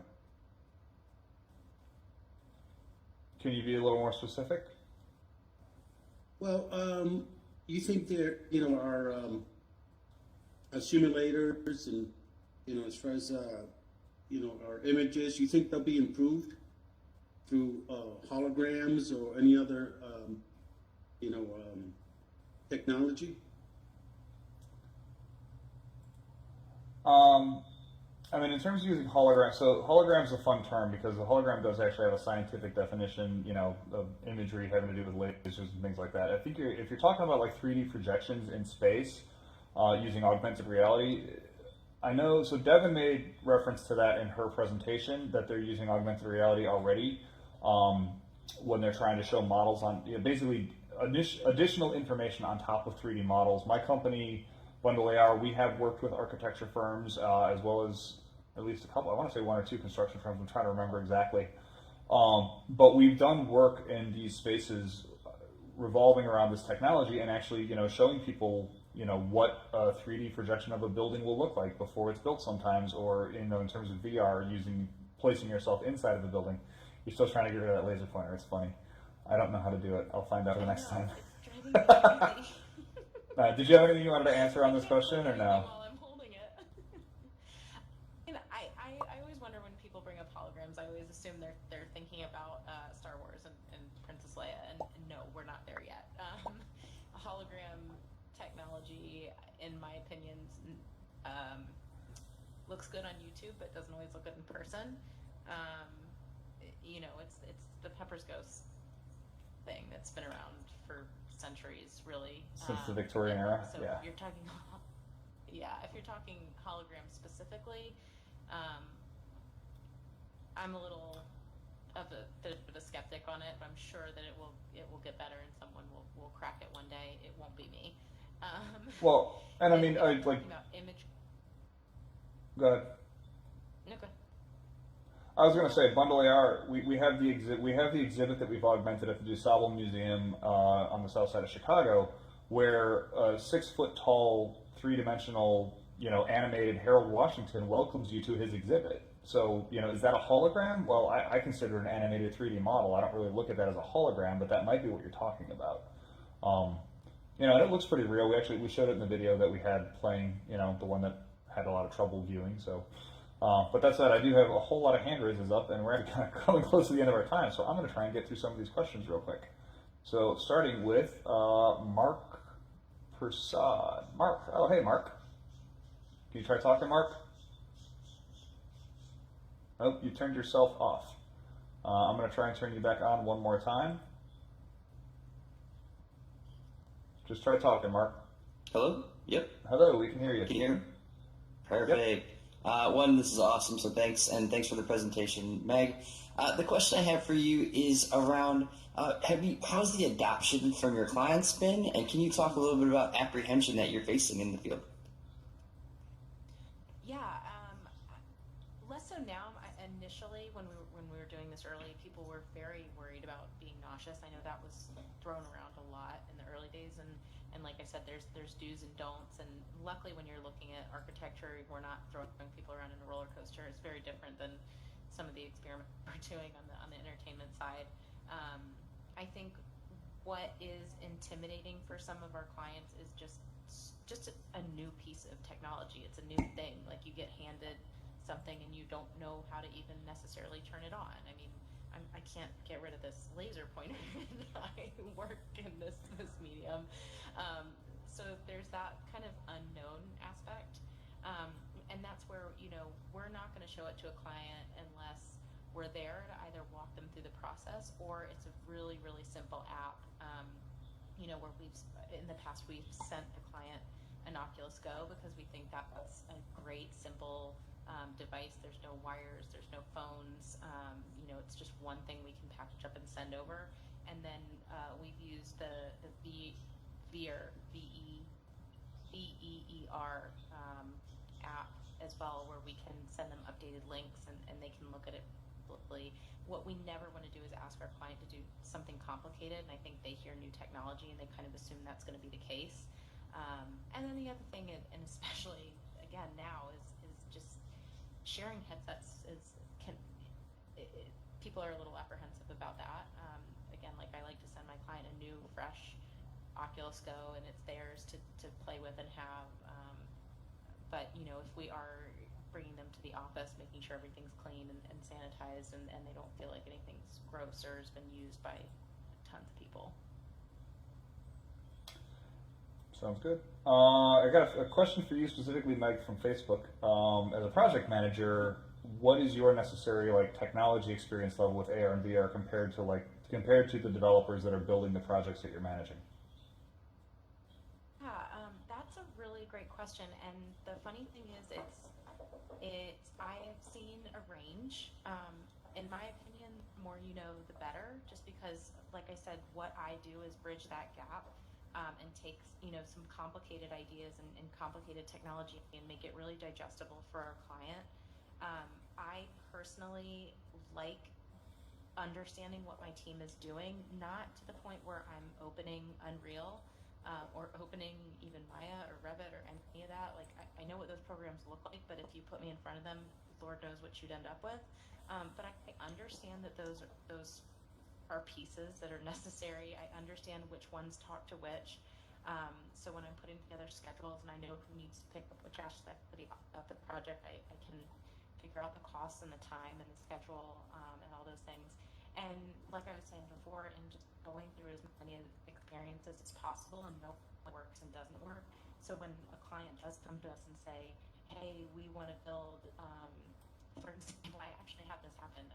We want to build the Battle of the Bastards in VR. I said, great, that's going to be crazy expensive because I know how that's built and I know what it takes to build a don't even know how many horses were in that fight scene. And great idea, but you know, to be able to at least answer some basic questions, I think it is important to understand the technology. But you can get away without it. I've seen some people do it without really knowing anything. Cool. So Meg, just so you know, I'm hearing your audio get a little bit choppy. So if you do kind of die out or jump out or chop out, I'll see what I can do. But that said, we did. So I'll switch over to Facebook if I have to. Okay. So the next one up here is Scott Lynch from Voyeur. Scott, try talking. Hey, is that work? Yep, I can hear you. Yeah. So Meg, thanks for the presentation. I was just curious, from like dealing with like these bigger clients on the entertainment side, what did it take to sort of get them to buy into VR? You know, it's expensive, it's unknown, it's new. Do you have any tips for like onboarding new clients in that space, in the entertainment space? Yeah, I think, like I said, a lot of the initial calls were, oh, we heard this is a new thing. You know, we want to be in the media is using it. I think that first month's experience was so successful, and people saw people waiting in line for 4 hours at South by Southwest just to do a 90-second experience. It's a pretty powerful thing, and that particular project, our client, we weren't directly, so there was an event company that was working directly with HBO, and then we were working with the event company, so there was a little bit, you know, we were still in touch with HBO, and obviously there was a lot we had to do to make sure we were being perfectly accurate to the show, not that we all didn't watch it and knew everything about it, but, you know, to start off, to have a company like HBO that can kind of take a risk, to be honest, and want to do something really splashy for a festival situation, that really helped get the attention. And then from there, you know, a lot of it was, like I said, like, we want to be the first, and we want, you know, the articles, and you know, that happens for some experiences and not all of them, but I think a big part is just making sure the client understands that yes, they're excited about a new technology, but like really making sure it actually solves the problem that they're trying to solve, and especially kind of going back to architecture. You know, it's a fun, flashy new thing, but if it doesn't solve the problem, and at the end of the day they feel like they wasted their money, then, you know, that's really part of your responsibility, for me as a project manager, to make sure that they know what they're buying, they know what problem they're solving, and they know what are their partners for that. And if they're not happy in the end, that's as much on us. Cool. I'm going to go to David Page. Give me a second. It's giving me trouble turning you on. Hold on a second. I'm wondering if he is no longer in the room, because it's not letting me turn his microphone on. So that said, I'm going to go to Bob Ledrack. Robert. Try talking, Bob. Or Robert. No? He's here. I can see him. He's right in the front row there. But it doesn't look like he is listening. So, that's fine. Actually, we've passed 7:30, which is when we said the Q&A was going to end. So, first of all, I do want to say thank you, Meg. Hopefully you're still here and your battery's doing okay, and that you're, I'm not sure if you're stuck at the point, because it looks like you're not moving. And she's gone. Look at that. She disappeared perfectly at the right time. But anyway, I do want to thank Meg Miller. I also definitely want to thank Devin Ruskowski from Gilbane for dealing with the technology issues and, you know, spending the time to actually get on a phone call with me, or I should say a Zoom screen capture with me, and present so I could record so that we could actually play it here 2 days ago. She did that for us. What I'm going to do in a few moments is I'm going to actually open the microphones back up in the room so you guys can all talk to each other, and you can talk to myself and Tom, and if you want to ask any questions. I'm going to jump one more slide forward, and I'm going to show you guys, this is my actual contact information in case anybody, you know, if you have questions, you want to reach out to me, you have any questions about this technology, it doesn't necessarily have anything to talk to you about anything that Bubble AR does, anything to talk about anything that the VR AR Association can offer. If you just want to talk about hosting an event in virtual space, obviously we've spent the last couple of days prepping for that, so it's been great. Those of you who are watching on Facebook, thank you very much for sticking in there. We've actually had a very big live stream audience. I want to say, I don't think it's gone below 9 the entire time the event's been up. But again, thank you everybody for coming out, for spending your time with us this evening. Before I open up the microphones, one last thing. We do this monthly. This event takes place every single month. We are going to kind of make the choice at this point. We are going to try and keep some stuff happening on AltSpace. I don't know if this exact event is going to take place next month in AltSpace, but we're going to take feedback from how it went this time around.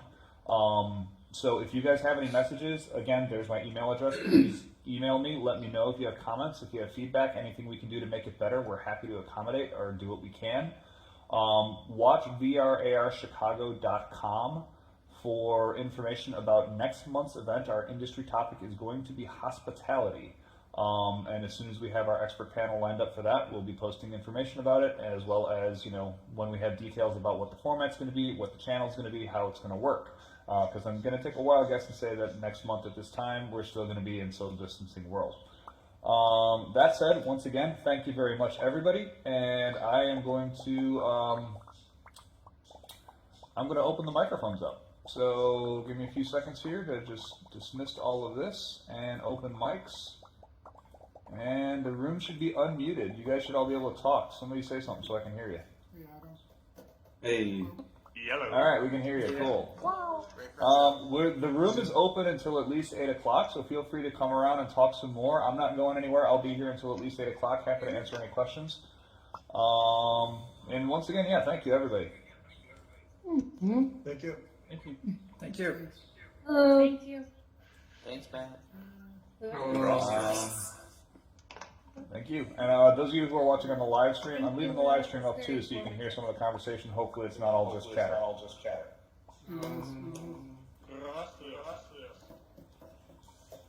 This was nice. Thank you. I'm going to turn the megaphone off. That's fun. So, yeah, for people watching this, did anybody have any questions? Matt? Who's asking? No, just about. Well, thanks a lot for coming. We'll go through it in class. We just hired the different concepts and everything. But, sorry, I'll all up. Sorry. Awesome. Very much. But, yeah, if no one else has any questions, thanks a lot for coming. There's some good information here, and we'll talk about the rest of it in class to fill in the pieces. There we go. I'm also going to turn off on air. Sounds good. I don't think we actually have that. Sounds good, Steve. See you guys later. But that's that. All right. At the exact moment, we are not hiring. You can email us at Steve. Hold on a second, I got to answer another email. My iFunny account is a selfie toe. I'll see you guys later. Yeah. Have a good one. Okay. See ya. Well, thank you. I'll keep in touch with you guys. Yeah, we post job postings on our webpage, and they go out on Workable and several ways. They go out to all sorts of.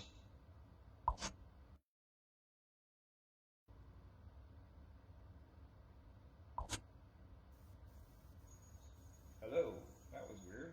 Space just reset on us. Oh, that's great. Upstairs? Yes, great. Okay, that was kind of interesting. Bye.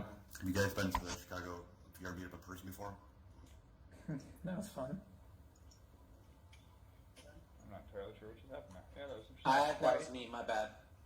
That's the okay. room got reset, I guess. Yeah, it did. That's no big deal. That works. I think everyone came back in though. It looks like. Yeah, it's looking like about that. being here in person. How you guys doing? Whoa, someone's really loud. I'm wondering if that's keeper. Anyway, yeah, I'll keep checking your website and the other ones. Why is my body falling into the ground? Are you Scott Lynch? He's just you. Ah! Good to meet you. Hey, Have you been to the meetup in person before? Like downtown? I'm sitting in a chair. We can hear you, yeah. Cool. Obviously, I've been to the meetup, but I hosted, so perfect. And see, there's a couple other people here who I recognize. I see Ben. I see Scott Lynch. I saw Mark Prasad in here. Who else? Subscribe to me on iFunny. If anyone can identify who that user is, I'm happy to put him out of the room. Can't move. He's probably underage. I'm gonna guess. Yeah, that happens. And like I said, the only issue here is trying to figure out who it is actually, because there's a lot of you around me and I can't tell who's talking. But that said, let's see who's over here. I think I saw Lewis. Yeah, Lewis is still here. There he is. So Lewis works with me at Bundle AR. He's waving. He's over by the corner of the stage. Good to see everybody. Hey, Papa Robot. Papa Robot. Hi, Scott. Who else is around? Where'd Tom go? Did Tom leave? I'm right behind you, bro. Sorry, Thomas that I work with. Where's Bob? Yeah, it's kind of. And what? Lewis and him kind of went off in a corner and started Yeah. Yeah, same here. I mean, since Mother for me, since all the classes I'm taking have gone online for the rest of the semester, so I've been out here in Crystal Lake instead of down south, half an hour south around Chicago. Sure, Nancy. Did they decide if it's going to be for the rest of the semester? Yeah, I'm. I'll tell you where the treasure is. Yeah. You can ask. Go ahead. Yeah, what? Yeah, what's still looking for conference It's not really has to do with canceled, just everything is architecture, online, so I have to do engineering, or everything construction? from here. Because I just got in and I don't understand or don't get the point.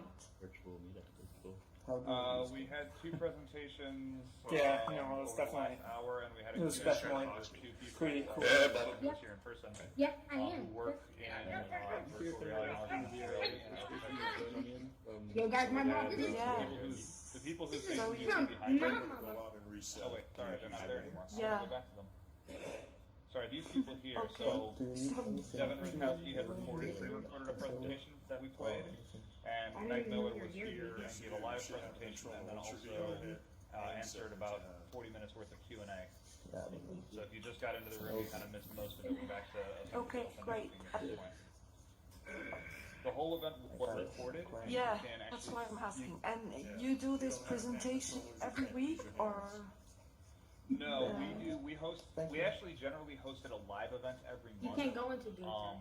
But obviously Yeah. because of social distancing, we can't host it live, so we did it in here this month, and we're gonna do it again next month, although I'm not sure if it will be here or on a different Okay. channel. We'll figure that one out. So everything, all the discussions now is about architecture, or there's other stuff also in the. The discussion today was about architecture. Every month we, Oh, keep it on the bubble. sorry, give me one moment. Every month we change the industry topic.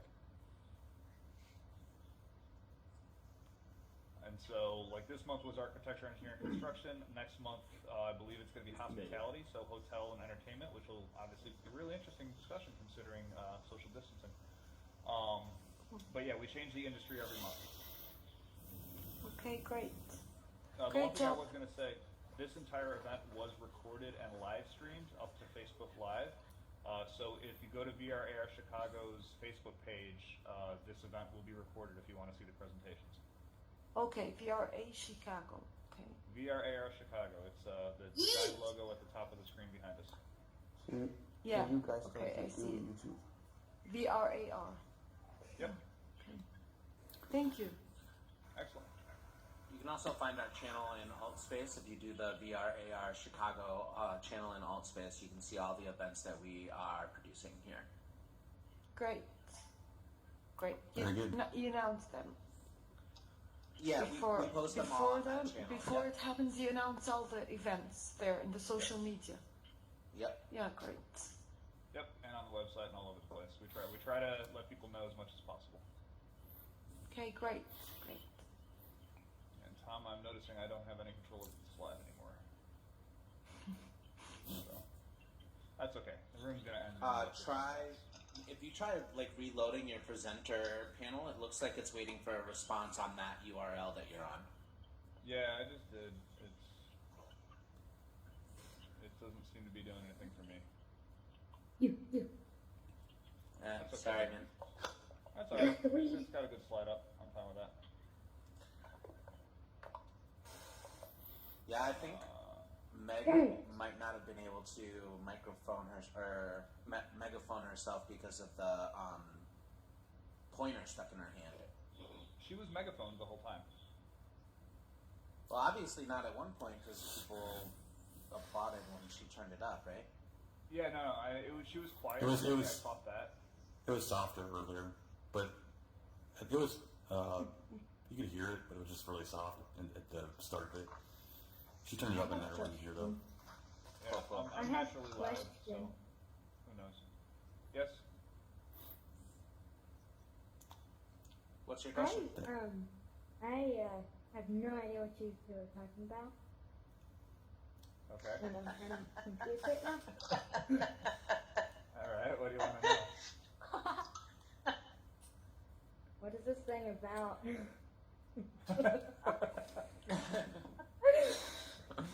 That's a solid question, actually. So this is an event that takes place. We are the VR Era Association, or at least I'm with the VR Era Association. This event is the VR Era Chicago Meetup.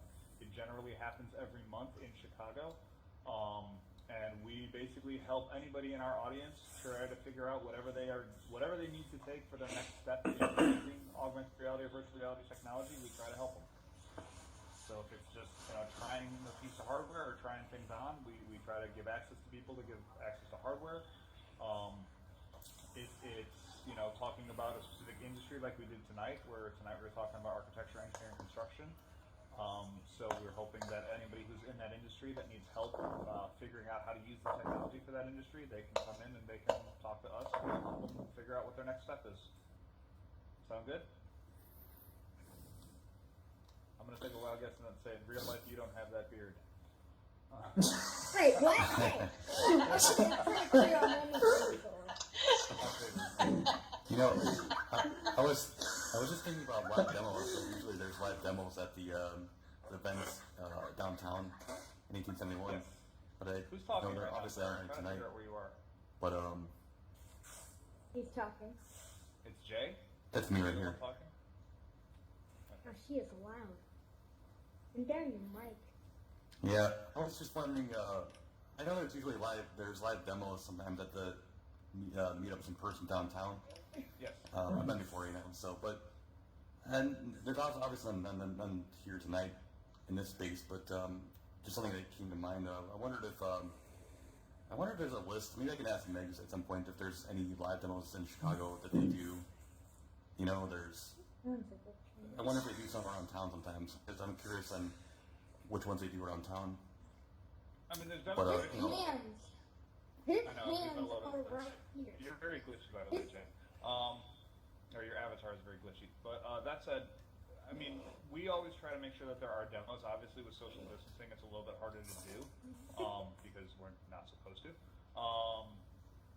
But yeah, I would imagine at least for the near-term future, until we get through what's happening right now, I don't expect there to be a whole lot of chances for live demos. Unfortunately, which is sad because the nice thing is for the people who are in this space. I mean, I've been in my first experience in AltSpace was in VR, but right now I'm looking at it on a flat screen on a computer screen. I'm actually one of the things I'm doing tonight, just so you guys all know, is I'm recording a video of how I'm doing this. So I've got a camera in front of me, right in front of my face right now. I've got another one shooting over my shoulder, and then I've got a couple of screen grabs of my Facebook live feed, the AltSpace feed, and then the. Will I be on YouTube? You will be on YouTube, actually. Probably not until tomorrow, but you will be. Yes. But that said, yeah. Wow. But yeah, so no, that is one of the things that I'm doing, because let's face it, with what's happening in the world right now, there's a lot of people who have to do events and have to do meetings, and this is valuable to get information out there. And there's not a lot of people that know how to do this. So part of the reason that I'm shooting a video for how I did this event is so that I can post that up, so that anyone else who wants to do an event like this can see exactly what I did. And I imagine a lot of people who kind of have the computer rig that I have. I have two giant screens in front of me that are split, being used for several purposes each, and then I also have a laptop to my left that's got effectively a quad screen setup that's doing the live stream.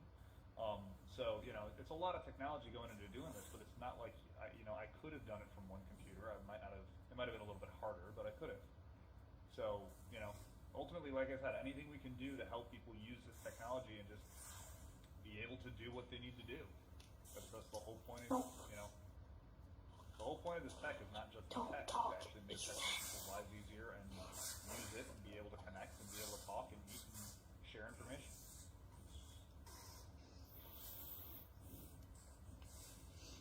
Anyone else? Any questions you guys want to put? Feel free to talk to each other too. I'm not presenting up here anymore. The event's over.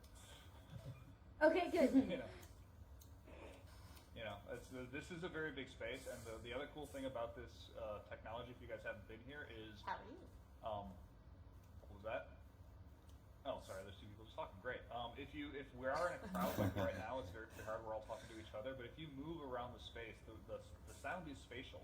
So those of us, I'm not megaphoned anymore. So if I walk away from here, you won't be able to hear me if I'm up like in the corner over there, or if I'm outside the door in the outside area. I don't know if you guys have walked around the space at all, but there's a little bar behind the seats. There's a little welcome area over here through the door where it says Subscribe to me on iFunny.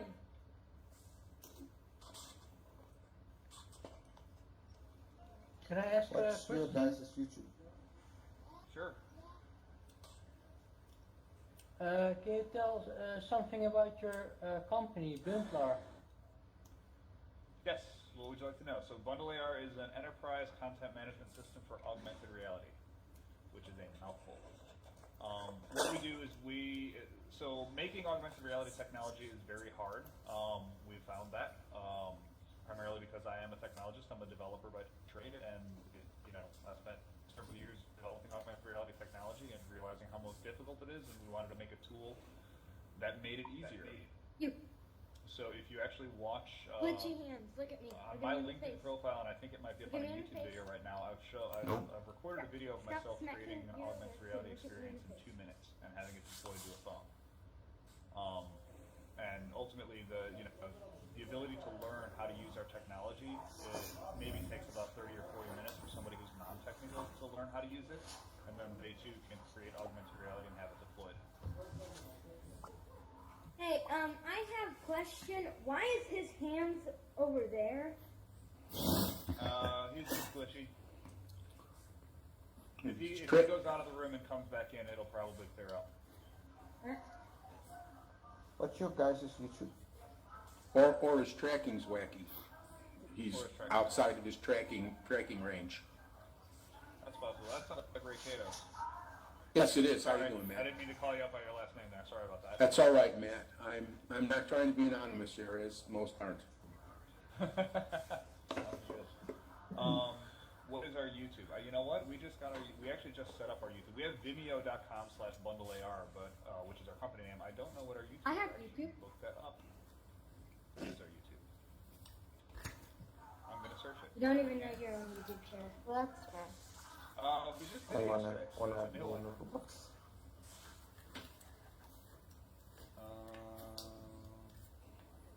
Wow. Sorry. Is everyone from Chicago? I can't find. I'm not it on from Facebook. Chicago. There I'm we go. from Missouri. Our channel name is Bundle AR. I don't know if there's a way to get to Here YouTube is where channel I've by been the from. name. Missouri, Colorado, Florida. Let's see. Yeah, I didn't say that, but the username is, it appears to be Bundle AR, and we only have the one video up there, which is the one that I played earlier today. I don't know. I'll ask my marketing team how you get access to that, but I'm sure it's linked from our homepage. Have to check it out. Yep. Our Vimeo has a lot more. If you go to vimeo.com/bundlear, there's several videos up there. There's at least a good 12 of them, I would say. Yeah. Subscribe to Josh Stubb. Alright, so Do it. sorry, kid. I can't find you. Hello there. Like I said, I honestly, I really like actually having kids. There's a high school kid who comes to our space. I won't throw his real name out, but he comes to the meetup several times, and he's actually been very involved in the association. I want to say he's 15 because I know he always comes with his mom. I don't think he can drive yet. But he is, he's brilliant, and he's done a couple of projects in virtual and augmented reality, and it's really cool. That's I neat. like having younger kids because you know, the other thing about this too is like it's, you know, when I was, God, I sound like an old guy here. But like I was in college when the web was coming around, and when I was in high school, the web was not a thing. Like we didn't even hear about it. You never heard of it. You didn't know anything about it. You might maybe heard of AOL or Prodigy. And by the time I was out of high school, I've never worked in a job where I wasn't working on internet technology. Or by the time I was out of college, you know, I did production work, but even then, by the time I was doing production work full time, I was using the internet every day. So it's kind of weird, you know. It's the kids who are in high school today; they're never going to be in an industrial world that doesn't use augmented and virtual reality on a regular basis. That's true. So, looks like we got about 5 more minutes until I cut the stream off at least, but I will.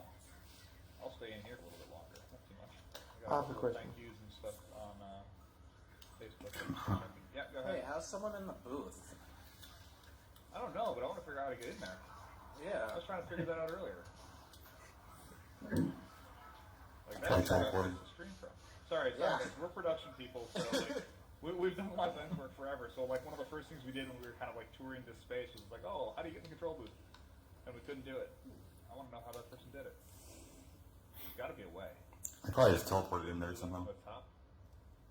I'm sure that obviously it's way in. I don't know how, but I want to try that.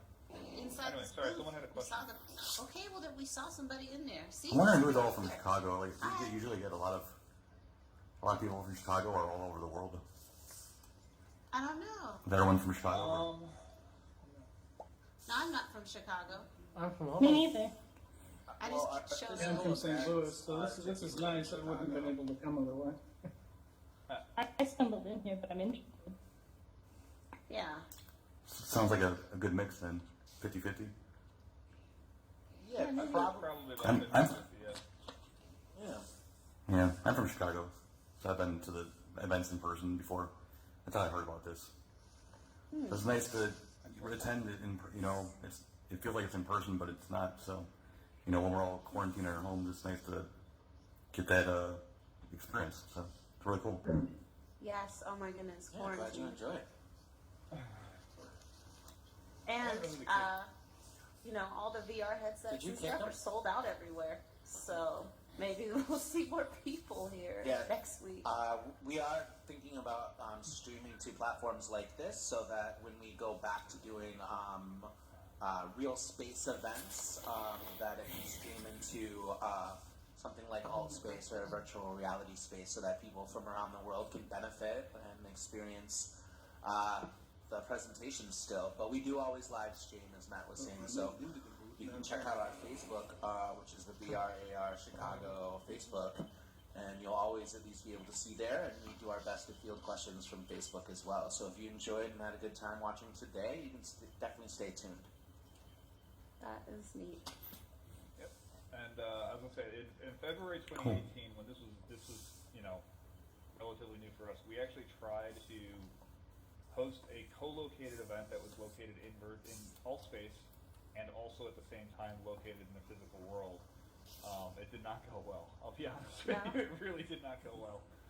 Because for one thing, all these moderator tools that we have now did not exist back then, or at least they were very limited back then. So that didn't help. And then also the live streaming into the room was a problem. We know a little bit. There was one so one of the things that I was attempting for this event in particular was I was going to actually try to interview Devin live and stream it via YouTube into the room, so that basically she and I were talking via YouTube, streamed into the room, so you guys could all actually talk to her, you know, with about a 4-second delay, but ultimately relatively live. And the problem that we ran into, which is actually kind of funny, was the fact that YouTube live streaming into the room requires you to have advertising turned on, and I didn't have an advertising profile yet. And had I known that more than 48 hours before the event, it might have worked. So we might be trying that next year. But one of the things that or not next year, next month. One of the things that we do, like Tom was saying, we do plan definitely on trying to, you know, keep this streaming in. What I'd love to do is have, you know, what's called a magic mirror, kind of set up in the physical space next time we do the event, so that you know, there's kind of a character. I don't know if you guys can all see. I'll show you how I'm kind of cheating the system up here. There's the dude sort of standing up on the railing over here, kind of behind me. That is another one of my accounts, and that guy is basically that's what's on the laptop computer over my left shoulder here, and that's where I'm streaming from. Oh, I see him. He's kind of in the yeah, he's kind of in the pillar hole there, but you know, he's actually got a good stage view, and that way it's very hard for someone to stand in front of him. That is really neat. But the other thing is, so what I could do in theory is if we host this event, you know, co-locate this event again in the future, I can have somebody in the space that's just like, I'm just going to say, you know, that guy's name is Magic Mirror, or I'll put an image of Magic Mirror, and I see actually, hey, look at that, there's Jason. I'm going to call you out. I just saw you come in the room. Jason from AltSpace is here. Awesome. But what I'll do with the Magic Mirror, if I can, is I'm basically going to have that Magic Mirror will have a camera on top of it that will be streaming to the screen in the room, and I'll have the guy, you know, kind of standing here in front of the screen, so that if you're looking at him, you're looking in the room, and if he's looking at you, he's looking, you know, the people in the physical space will be able to see you. I know there's about a 3 or 4 second delay on live streams, so hopefully we can get that working next time around. That sounds worth trying. Definitely. Like I said, we tried it in the past. It didn't work too well, but I'm hoping that by next month I can have it set up. Yeah. Well, you're right on the frontier with that, you know, that sort of thinking. So that's exciting. If you guys give me a second time, you can answer any questions. I'm actually going to shut off the live stream right now because it's 8 o'clock. So thank you all.